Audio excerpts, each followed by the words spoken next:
Salut! Aujourd'hui, on attaque du lourd avec cette question qui nous turlupine tous. Physique quantique, révolution ou mascarade? Non? Bon, ok, on va faire beaucoup plus léger. Moi, de base, je viens pas de YouTube. Je suis depuis 7 ans sur Twitter et avant, j'étais ailleurs. J'y partage différentes photos et vidéos ferroviaires surprenantes, glanées ça et là, et j'explique. Sauf qu'au fil des années, ça fait un bon paquet de trucs. Aussi, pour reprendre en douceur dans cet été beaucoup trop chaud, je vous propose une compilation de ces vidéos où je vais expliquer rapidement quand il y en aura besoin. Il y aura plusieurs épisodes, car 7 ans, il y a de la matière. Bon, je vous préviens, c'est vite écrit et vite compilé. Il fait trop chaud dehors, donc on s'occupe dedans. Vidéo non prévue, juste pour vous occuper l'été. Allez hop, on se lance. On commence avec le déchargement de wagons, car autant charger un wagon de vrac, c'est simple, par le dessus, que décharger, suivant ce qu'il y a dedans, et le but, c'est beaucoup plus tordu. Là, c'est un train de sable qui est déchargé sans s'arrêter de rouler. Des glissières fixées au pont viennent soulever une partie du wagon. C'est dingue comme truc.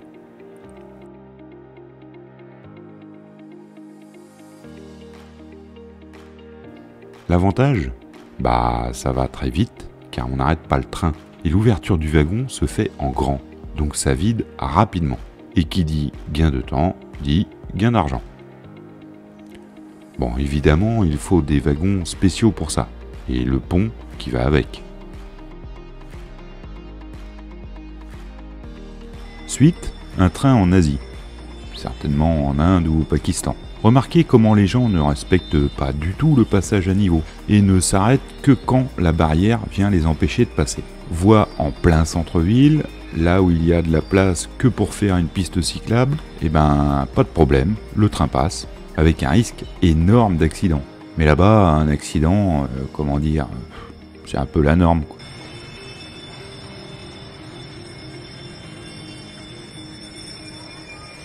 Bon, l'image est un peu écrasée latéralement et donc étirée verticalement, ce qui concourt encore à donner cette impression d'étroitesse. Mais c'est de toute façon pas large. Le gabarit est une notion très aléatoire chez eux, où la voie est un lieu de vie comme un autre, simplement dérangé de temps à autre par le passage d'un train.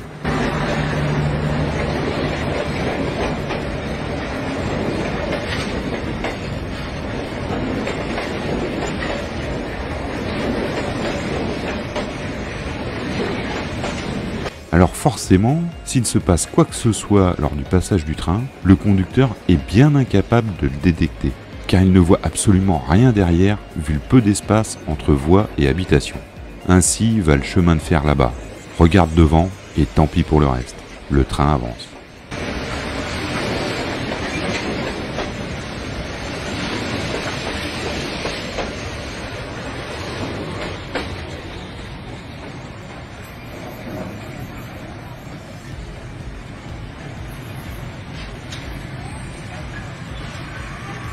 USA, fixation de rails à l'ancienne avec des clous.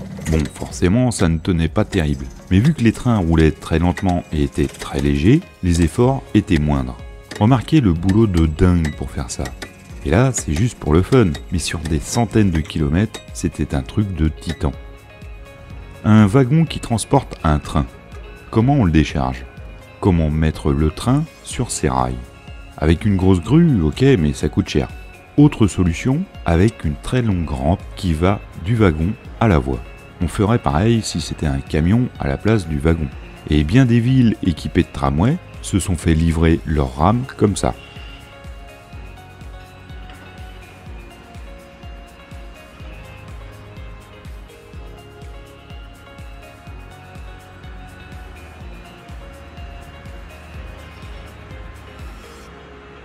Alors forcément, il faut penser à un système de freinage, car le train n'est alimenté par rien du tout. Il n'a donc aucun système de frein actif de lui-même. Donc soit on va l'alimenter par une génération extérieure d'air, avec des longs tuyaux, soit on va préparer des cales de freinage, qui viendront arrêter le train une fois qu'il sera sur sa voie.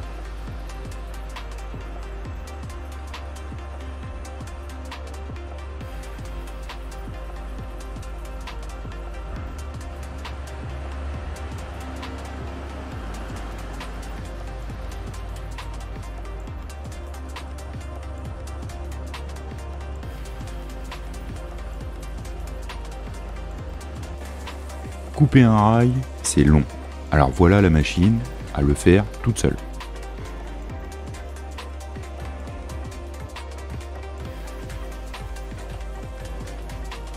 Les trains de fret en Amérique, c'est autre chose que chez nous. Là, en voyant la loque, on se dit que le tunnel n'est pas large. Puis on découvre son chargement, des avions. Et enfin, du double deck, c'est-à-dire 2 conteneurs l'un sur l'autre. Et ça passe tout juste. Le tunnel est même légèrement modifié pour que les angles des conteneurs passent.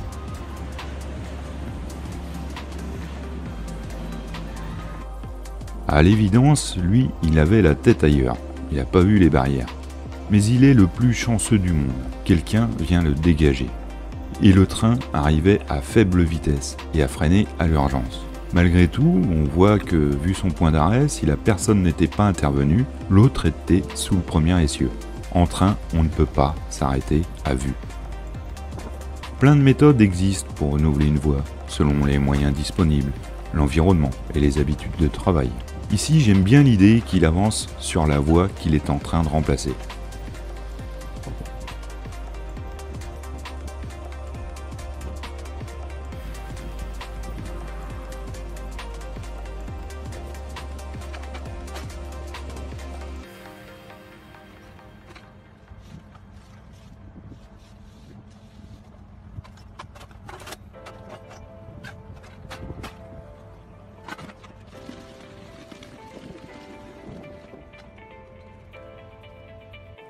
Chez nous, on connaît le vélorail, des Rosalie, c'est-à-dire des machines à pédales, sur des voies désaffectées. Bon bah les Ricains, ils font pareil, mais forcément en plus grand.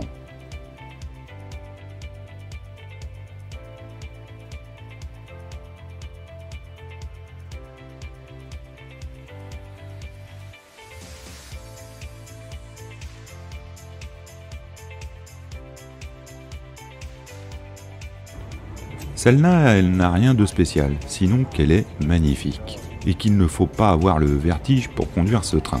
Perso, je ne serais pas fier. On dirait un peu un truc de montagne russe, de parc d'attractions, où on ne voit même pas la structure du pont, juste les traverses en bois. Gloops.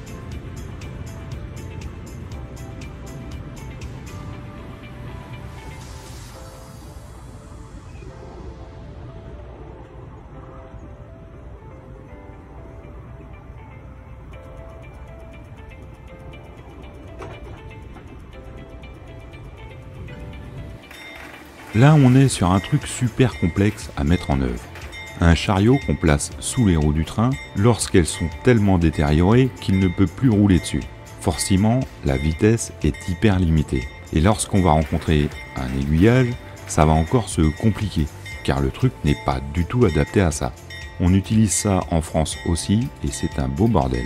Alors évidemment, c'est pour une situation dite de secours.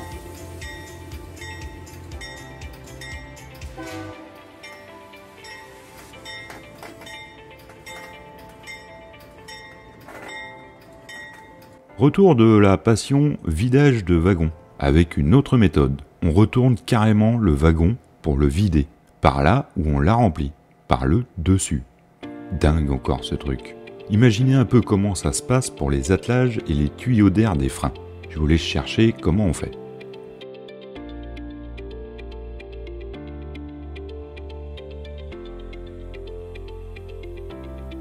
Travaille dans un tunnel. Il remplace une caténaire habituellement souple, c'est-à-dire en câble, par une caténaire fixe. Travailler dans un tunnel, c'est du sport, car comme là, pas de train électrique possible, puisqu'ils sont en contact avec la caténaire. Donc obligatoirement avec un train thermique. Mais ça veut dire gaz d'échappement qui s'accumule. Alors système d'évacuation pour rendre l'air viable. Un beau bazar. Et l'intérêt d'une caténaire fixe dans un tunnel ? Eh bien la réduction de l'usure, donc de la maintenance, pas de mouvement, et un gain de place, donc un gabarit plus grand possible pour les trains. Quand un pays construit des trains et qu'il en vend à l'autre bout du monde, comment les livrer ? Quand il y a de la terre, ça peut se faire par train, mais c'est compliqué. Il y a des frontières, des technologies différentes, des largeurs de voies variables. Et quand c'est sur un autre continent, là ça devient carrément impossible. Donc, le bateau.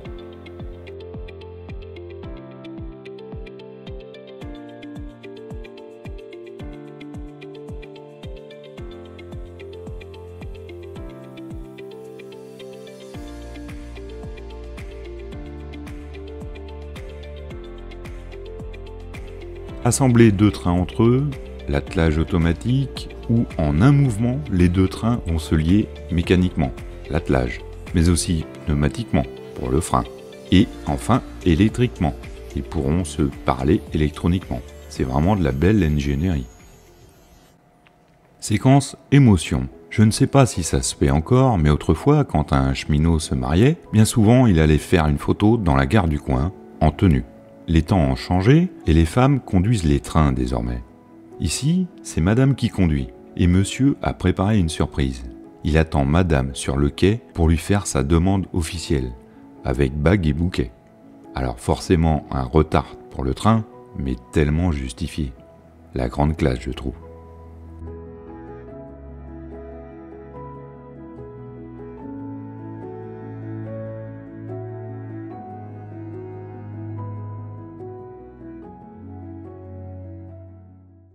Passion, vidage de wagon, épisode 3. Encore une autre technique. Ici, un train vient remplir un bateau.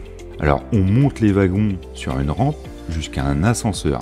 Le wagon prend l'ascenseur et il est basculé sur un tapis qui amène les matériaux vers la rampe qui vient remplir les soutes du navire. Là encore, épaté par le génie du truc.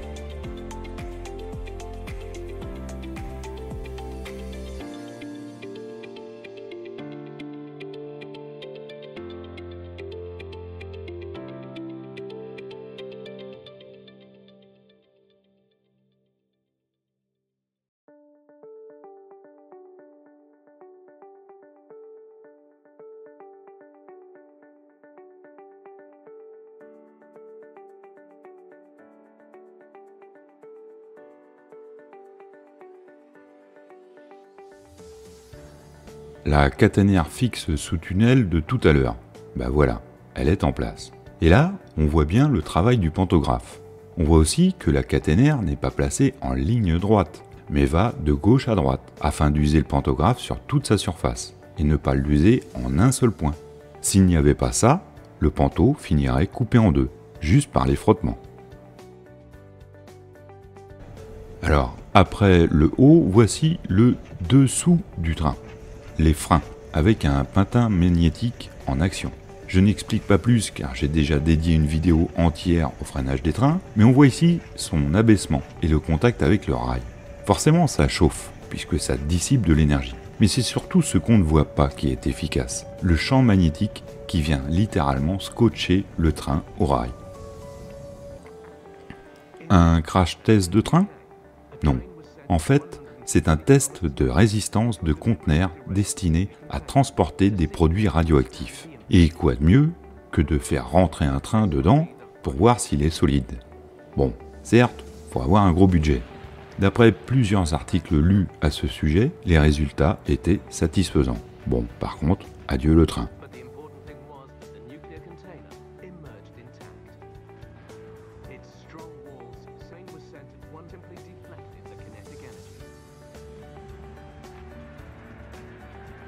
When the impact test was complete, the experts checked the pressure inside and confirmed that there was no significant change. Crash scientists were able to reassure the public that manufacturers had built a container that could withstand the ultimate disaster. Crash at Crush. Là encore, j'ai fait une vidéo dessus. Le spectacle ferroviaire des Ricains début 1900. Se faire rentrer dedans deux trains dont on voulait se séparer. Pas mal de morts et de blessés chez les spectateurs, ainsi qu'une vague prise de conscience qu'il y avait mieux à faire avec ces trains, mettront fin à cette catastrophe.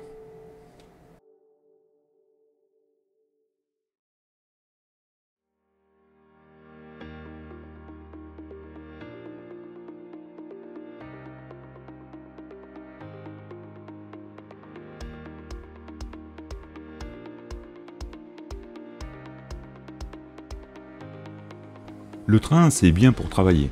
Certains aiment. Mais les voyages, c'est pas tout le temps. Alors comment faire ? En inventant le faux compartiment de train avec paysage qui défile. Stupidité du monde économique, vive les startups. Pays-Bas. Un train doit franchir un chenal devant être libre le reste du temps. Et en plus, il doit franchir une route. Il s'arrête, un agent descend et va manœuvrer le pont. Tout à la main.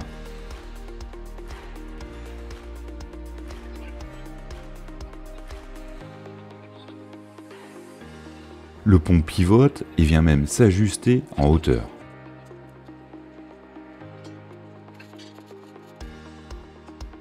Après, l'agent ouvre un signal, le petit boîtier entouré en rouge, et ensuite ce même agent remonte le pont en vérifiant que tout est bien et va s'occuper de bloquer la route.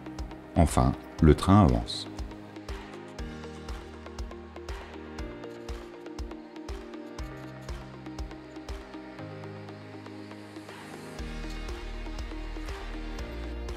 Une journée de trafic ferroviaire en Grande-Bretagne. Chaque point est un train. On remarque les pointes matin et soir. Emmener les gens au travail et les ramener chez eux.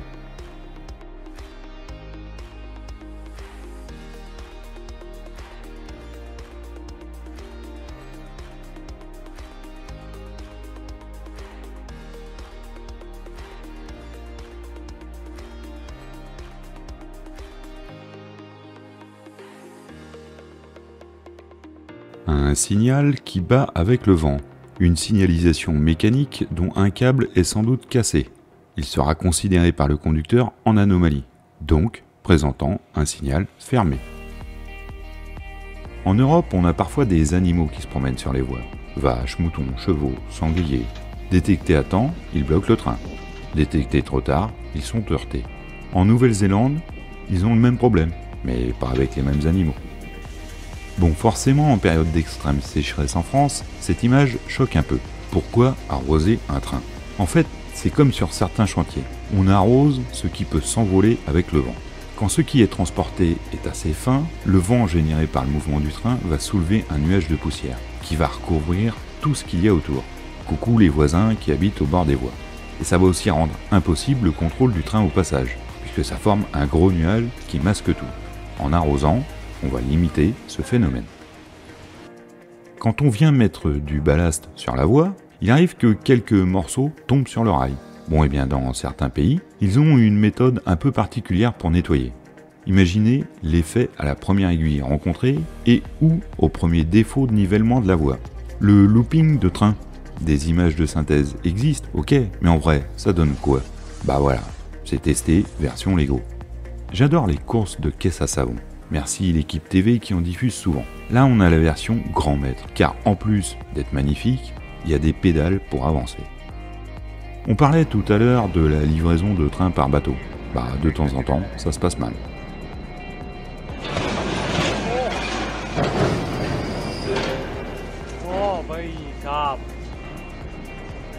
Une voie qui semble abandonnée. Personne n'a vu de train dessus depuis bien longtemps. Aussi, petit à petit, personne ne fait plus attention. Et la voie devient même un parking à qui on a besoin. Sauf qu'elle n'était pas abandonnée. Ne concluez jamais à l'abandon d'une voie. S'il y a des rails, il y a un risque.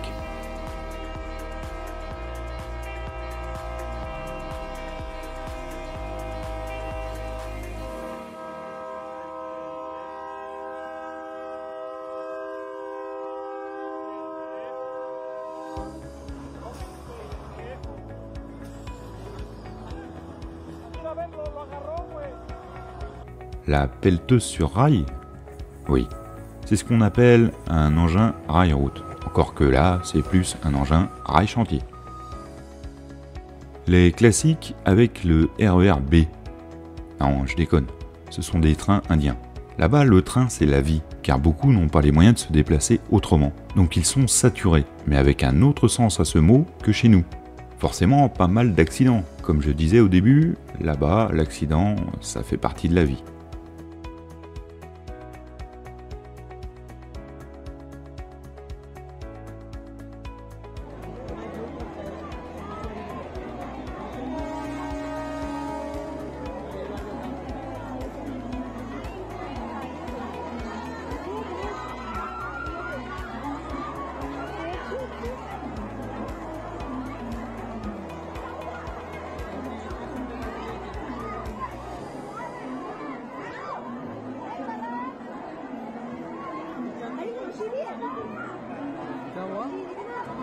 Et pour finir l'épisode, doublé par la droite un essieu de train sur une autoroute. Rien que dire cette phrase est tout sauf normal. Alors comment est-il arrivé là? Est-il tombé d'un camion? Est-il en train de faire une fugue? A-t-il des envies de liberté? Seul le dieu du train le sait. Allez, à bientôt et tchou tchou.